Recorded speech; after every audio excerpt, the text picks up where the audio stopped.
السلام علیکم، افتخار ٹاکس میں خوش آمدید۔ میں ہوں ڈاکٹر افتخار۔ دوستو، لیونگ ود ڈائبٹیز سیریز کی اس ویڈیو میں ہم آپ کو ڈائبٹیز یعنی شوگر کی مختلف اقسام کے بارے میں بتائیں گے۔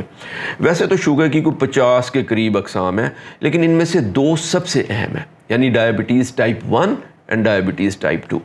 جو ڈائبٹیز کی یعنی شوگر کی ٹائپ 1 ہے، اس کو جوینائل آنسٹ ڈائبٹیز بھی کہتے ہیں، یعنی چھوٹی عمر میں شروع ہونے والی شوگر کی بیماری، کیونکہ یہ عموماً 20 سال کی عمر سے پہلے ظاہر ہو جاتی ہے۔ اسی کو انسولین ڈیپینڈنٹ ڈائبٹیز بھی کہتے ہیں، کیونکہ اس کے علاج کے لیے انسولین بالکل اشد ضروری ہے، جبکہ اس کے مقابلے میں ٹائپ 2 ڈائبٹیز کو ایڈلٹ آنسٹ ڈائبٹیز بھی کہتے ہیں، کیونکہ یہ عموماً 30 سال کے بعد ظاہر ہوتی ہے، اور اس کو نان انسولین ڈیپینڈنٹ ڈائبٹیز بھی کہتے ہیں، کیونکہ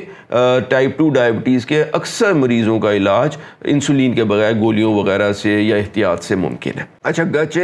شوگر کے کل مریضوں میں سے ٹائپ 1 ڈائبٹیز سے 5% کے قریب مریضوں میں پائی جاتی ہے، لیکن مریض کی جان کو جو خطرہ ہے وہ ٹائپ 1 ڈائبٹیز میں ٹائپ 2 کے مقابلے میں بہت زیادہ ہوتا ہے۔ تو ٹائپ 1 کے مریضوں کو شروع سے ہی بہت زیادہ خیال رکھنے کی ضرورت ہوتی ہے۔ تو اس طریقے سے اگر میں آپ کے لیے ایک سمری بیان کروں تو جو ٹائپ 1 ڈائبٹیز ہے، جس کو جوینائل ڈائبٹیز بھی کہتے ہیں اور انسولین ڈیپینڈنٹ ڈائبٹیز بھی کہتے ہیں، یہ عموماً 20 سال سے پہلے ظاہر ہوتی ہے۔ انسولین کے بغیر اس کا علاج ممکن بالکل نہیں ہے۔ شکر ہے کہ اس کی تعداد مریضوں میں ریلیٹیولی کم ہے، تقریباً 5% لوگوں میں ٹائپ 1 ڈائبٹیز ہوتی ہے، اور یہ مریض کے لیے زیادہ خطرے کا باعث ہوتی ہے۔ اس کے مقابلے میں جو ٹائپ 2 ڈائبٹیز ہے، جس کو ایڈلٹ آنسٹ ڈائبٹیز بھی کہتے ہیں اور نان انسولین ڈیپینڈنٹ ڈائبٹیز بھی کہتے ہیں، یہ عموماً 30 سال کے بعد ظاہر ہوتی ہے، اور اکثر مریضوں میں اس کا علاج انسولین کے بغیر بھی ممکن، گولیوں وغیرہ سے اور دوائی سے اور ورزش وغیرہ سے ممکن ہوتا ہے۔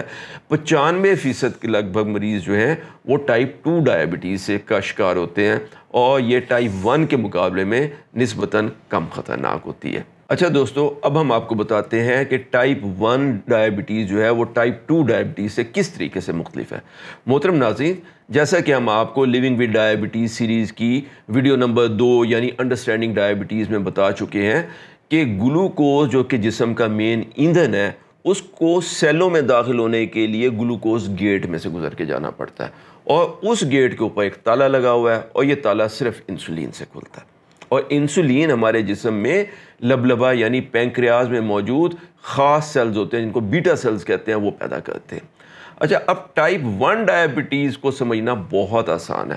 کیونکہ اس میں صرف ایک ہی کام ہوتا ہے، اور وہ یہ ہوتا ہے کہ جسم کا جو دفاعی نظام ہے، یعنی ہماری جو جسم کی فوج ہے، اس سے غلطی ہو جاتی ہے۔ وہ اپنی غلط فہمی میں بیٹا سیلز کو سمجھتے ہیں کہ شاید یا تو یہ کوئی وائرسز ہیں یا یہ کوئی اور نقصان دہ سیل ہیں، چنانچہ اپنی نادانی میں وہ بیٹا سیلز کو تباہ کر دیتے ہیں۔ اس کا نتیجہ یہ نکلتا ہے کہ جسم میں نہ صرف انسولین ختم ہو جاتی ہے، بلکہ آنے والے دنوں میں بھی، مستقبل میں بھی انسولین کی سپلائی بحال ہونے کا کوئی طریقہ باقی نہیں رہ جاتا۔ اسی لیے ٹائپ 1 ڈائبٹیز کے مریضوں کو ساری زندگی باہر سے انسولین لینی پڑتی ہے، اور انسولین کو اگر منہ سے یعنی کہ گولی کے ذریعے یا کیپسول کی شکل میں یا شربت کی شکل میں دیا جائے تو معدے کا تیزاب اور آنتوں میں موجود جو رطوبتیں ہیں وہ انسولین کو توڑ دیتی ہیں، اس لیے یہ کارآمد نہیں ہوتی۔ اس لیے انسولین کو تقریباً ہمیشہ ٹیکے کی شکل میں لینا پڑتا ہے۔ یہاں یہ بات بھی قابل ذکر ہے کہ لبلبے میں انسولین پیدا کرنے والے جو بیٹا سیلز ہیں، یہ بہت چھوٹے چھوٹے ہوتے ہیں اور پورے لبلبے میں پھیلے ہوتے ہیں۔ اس لیے ٹائپ 1 کے مریض میں جب بیٹا سیل تباہ ہو گئے ہوتے ہیں تو بھی لبلبے کو دیکھنے میں اس کی شکل میں کوئی خاص تبدیلی، کوئی اسٹرکچرل چینج نہیں آئی ہوتی۔ دیکھنے میں لبلبہ بالکل نارمل ہوتا ہے، الٹرا ساؤنڈ پہ بھی نارمل دکھتا ہے، حتیٰ کہ سی ٹی اسکین پہ بھی بالکل نارمل دکھتا ہے۔ ہاں، اگر کبھی ایسا موقع آئے کہ لبلبے کا ایک چھوٹا سا ٹکڑا لے کے مائکروسکوپ یعنی خود بین کے نیچے دیکھا جائے تو پھر پتہ چلتا ہے کہ اوہو، اس میں تو بیٹا سیلز ہی نہیں ہیں۔ ٹھیک ہے۔ اچھا، اب ٹائپ 1 کے مقابلے میں جو ٹائپ 2 ڈائبٹیز ہے، اس میں 2 کام سائڈ ٹو سائڈ ہو رہے ہوتے ہیں۔ ایک تو یہ ہے کہ لبلبہ کمزور ہونے کی وجہ سے یا بیٹا سیلز کم ہونے کی وجہ سے انسولین کی پیداوار جو ہے وہ کچھ کم ہو جاتی ہے، اور دوسرا یہ کہ جتنی بھی انسولین پیدا ہو رہی ہوتی ہے، جسم کے سیلز اس سے بہت مزاحمت کرتے ہیں، اس کی بات نہیں مانتے ہیں۔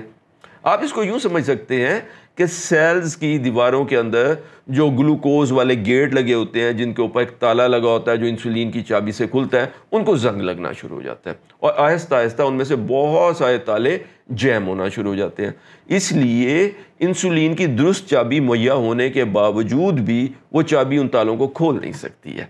تو اس طرح ٹائپ 2 کے جو ڈائبٹیز کے پیشنٹس ہیں ان میں ایک طرف تو لبلبے کی کمزوری کی وجہ سے انسولین کم پیدا ہو رہی ہے، اور دوسری طرف جتنی انسولین پیدا ہو رہی ہے گلوکوز گیٹ پہ لگے تالے جیم ہونے کی وجہ سے یا ان پہ زنگ لگنے کی وجہ سے وہ انسولین اپنا وہ اثر دکھانے میں ناکام رہ جاتی ہے، ان تالوں کو کھولنے میں ناکام رہ جاتی ہے۔ چنانچہ کچھ گلوکوز تو سیل میں داخل ہو جاتا ہے کیونکہ کچھ نہ کچھ انسولین موجود ہے اور وہ کچھ نہ کچھ تالے کھول دیتی ہے، لیکن یہ مقدار اتنی نہیں ہوتی جتنی کہ جسم کی اور سیل کی ضرورت ہے۔ تو اس لیے پھر وہی بات کہ خون میں شوگر کی مقدار بڑھنا شروع ہو جاتی ہے، لیکن کیونکہ گلوکوز کافی مقدار میں نہیں ہوتا اس لیے جسم کمزور ہونا شروع ہو جاتا ہے، اور اس صورتحال کو اس سے نبڑنے کے لیے لبلبا جو پہلے ہی کمزور ہے وہ اور زور لگا کے زیادہ سے زیادہ انسولین پیدا کرنے کی کوشش کرتا ہے، لیکن آخر کار اوور ٹائم کام کر کر کے تھک کے بالکل فیل ہو جاتا ہے۔ اسی لیے ٹائپ 2 کے اکثر مریضوں میں بھی جو شروع میں بہت اچھے گولیوں پہ کنٹرول ہو رہے تھے، کئی سالوں بعد جب لبلبا ان کا بالکل تھک ہار جاتا ہے تو ان کو انسولین بنانا بالکل بند کر دیتا ہے، تو پھر ان کو بھی ٹائپ 1 ڈائبٹیز کے مریضوں کی طرح انسولین کی ضرورت پڑ سکتی ہے۔ تو دوستو، امید ہے کہ آپ ڈائبٹیز کی دو اہم اقسام یعنی ٹائپ 1 ڈائبٹیز اور ٹائپ 2 ڈائبٹیز کے درمیان فرق کو بھی اچھی طرح سمجھ گئے ہوں گے، اور اس بات کو بھی سمجھ گئے ہوں گے کہ یہ اصل میں دو ڈیفرنٹ بیماریاں ہیں۔ تو اگر آپ کو ہماری آج کی یہ ویڈیو پسند آئی ہو تو اسے لائک ضرور کیجیے گا، ہمارے چینل افتخار ٹاکس کو سبسکرائب کر لیں اور بیل آئیکن ضرور دبائیے گا تاکہ ہماری ہر نئی ویڈیو کا نوٹیفیکیشن آپ کو فوراً موصول ہو جائے۔ اپنا اور اپنے آس پاس کے لوگوں کا بہت خیال کریں، اپنی ڈائبٹیز کا بھی بہت خیال کیا کریں۔ اللہ ہم سب کا حامی و ناصر ہو۔ السلام علیکم ورحمۃ اللہ وبرکاتہ۔